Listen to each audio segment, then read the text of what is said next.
B&M used to be one of the best coaster manufacturers. Smooth and fun coasters. Every single park got what they paid for. But now, most of the newer rides are having a B&M rattle really early on. I have heard about and ridden some of the new B&M coasters, and most people are saying they're rough. I can't agree with some of them and disagree with some of them. But should we be worried about the new B&M rattles?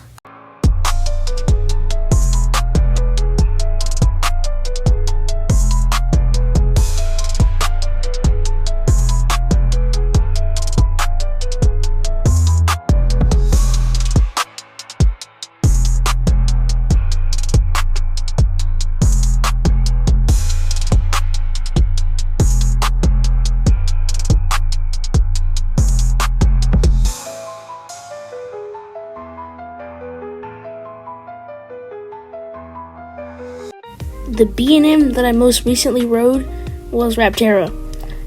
Yes, people do have videos about the launch and how the whole cart rattles on the launch. It looks bad, but honestly, when you get on the ride, it's not that bad. It's not like it messes up the forces on the launch or anything. People say the B&M rattle messes the ride up, but I honestly do not think it messes the ride up too bad. It's still a great B&M. But unfortunately, I cannot say the same for Iron Menace. It doesn't mess up the ride too bad, like the main parts of the ride, like the drop and the loop, are not that affected.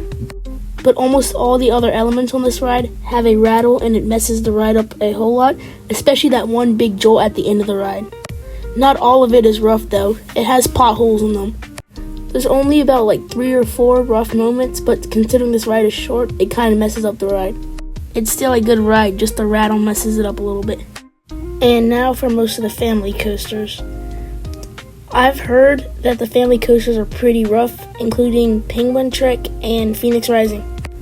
Unfortunately, I've heard that it makes the ride hurt for a family coaster, which is kind of sad considering that it's made for kids.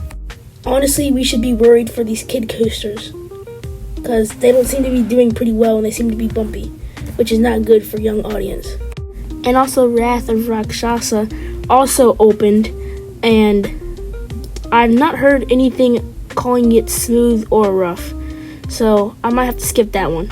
But unfortunately for the stuff that I have good information about, Big Bad Wolf Wolf's Revenge is probably the most smoothest newer B&M out there, which is kind of sad considering it's a family coaster.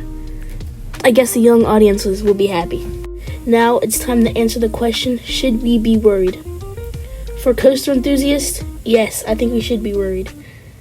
I think about every B&M starting to get the rattle now, because the new ones are getting the rattle, and the old ones, well, they're old, so they're getting a rattle too.